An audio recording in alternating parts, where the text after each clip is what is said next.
My next guest was last here on August 31st, concluding a month in which the White House had made a cheesy deal on cuts. The Republicans staved off the recall of state senators dedicated to gutting the safety net in Wisconsin, and generally hope seemed to be gone.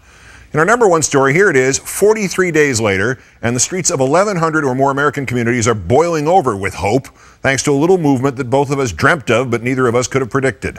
The activist and musician Tom Morello, in fact, went to see it in its birthplace and did a little activism and a little music for Occupy Wall Street.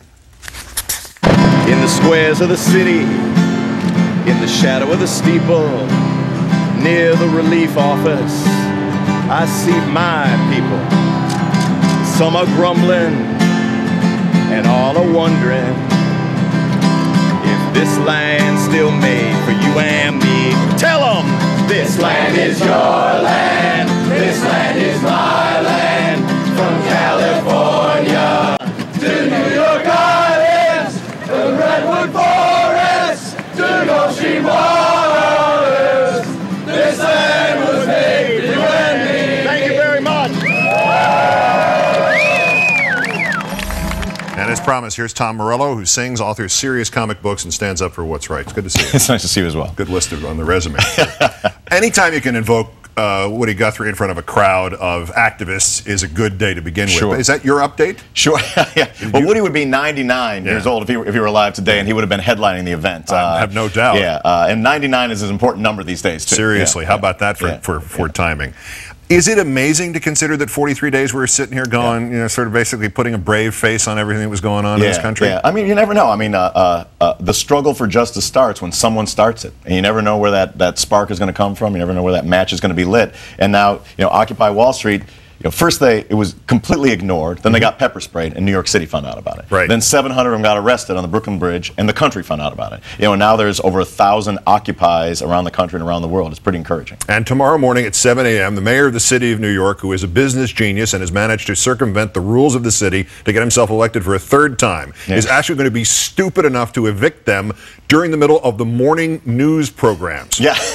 Well, if the pepper spray incident and the arrests were any indication, it should be popular throughout the solar system by the time he's done with that. It really is remarkable. I want to ask you about something. Tom Hayden was on the show last night and gave, with no offense to anybody else, yourself included, the best answers to questions about this subject that I've asked yet, and big surprise. I mean, he's only been doing this for 50 years. That guy knows what he's talking about. He predicted basically 4 channels for this to go down from where it is now, and one of them was that he saw some sort of massive civil disobedience act in which, say, 15,000 people or more were arrested at one point, but no violence, just simple, we're not moving, you'll have to arrest us, clogging the intake system of the police, and each of them demanding a jury trial, clogging the courts until this thing became Gandhi-like in its importance and its infection, if you will, of an already infected system. That's not going to happen tomorrow morning. I don't think that's going to happen this year. But do you have any idea what the near future is for this? Well, I mean, it's hard to say. I mean, we couldn't have predicted what's happened till now. Clearly. You know?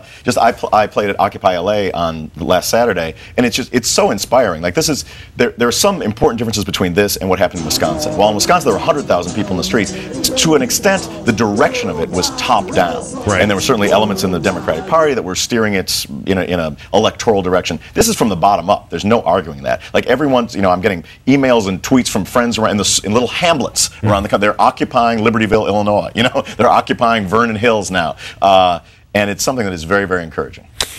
What, you were there at L.A. and you were at Occupy Wall Street today. Give me your read on the sense. Obviously, that was they already had an idea about what's going to happen tomorrow, what might happen tomorrow. Yeah, I mean, it's the people there are serious about what they're doing. You know, there was a jubilant atmosphere, as you could see from the performance, but there's steel in the spines of the people down there. And the thing that for me this is different. This and Madison are very different from the other protests that happened during my lifetime, because there's an explicit class basis to it. You know, and that's something that we really haven't seen. And the numbers I saw in New York Times today was that the Occupy Wall Street movement is popular among 34% of Americans. That's 100 million people. Right.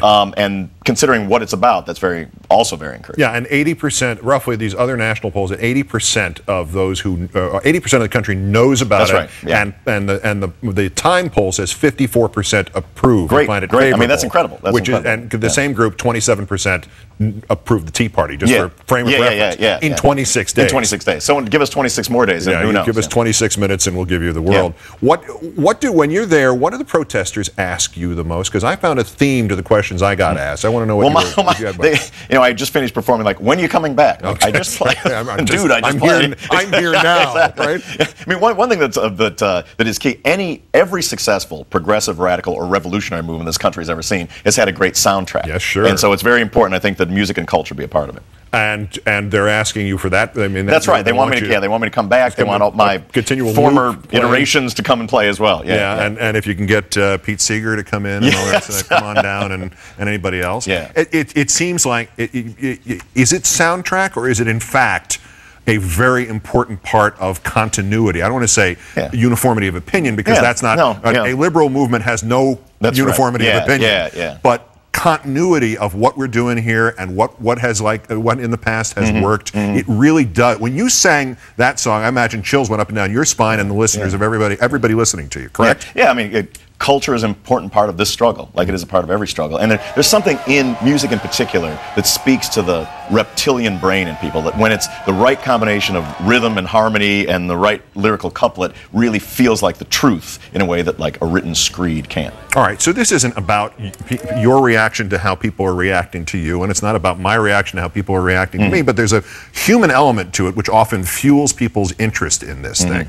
And so I need to know, what's it like when you go there and you feel like, all right, I'm not performing, I'm part of serious effort at change that has a really good chance of affecting something. I mean, to me, the vibe there and at Occupy LA was like, I'm not sure what's going to happen, but that's good, because it feels like anything could happen. It doesn't feel like this thing has a roof. This thing doesn't have a ceiling. Like, anything is possible. And I love that. I mean, it's so democratically run. Like, there was, before me, there were 2 opening acts today, 2 just people with acoustic guitars who were playing their songs, and I came up and played mine, and there's someone after me. I really like that. Yeah, no promoters. That's right. There's no promoters. No promoters. No hot dog stands. Exactly. Yeah, the vendor didn't take a portion of the t-shirt. Get your Tom Morello candy apples. Tom Morello, the activist and the musician on Occupy Wall Street and Occupy LA. And thanks once again, sir, and we'll see what happens 43 days Exactly. from now. We'll see you then. Gee whiz. That's Countdown for Thursday, 390 days until the 2012 presidential election. I'm Keith Olbermann. As usual, give yourself a round of applause for getting through another day of this crap. Good night and good luck.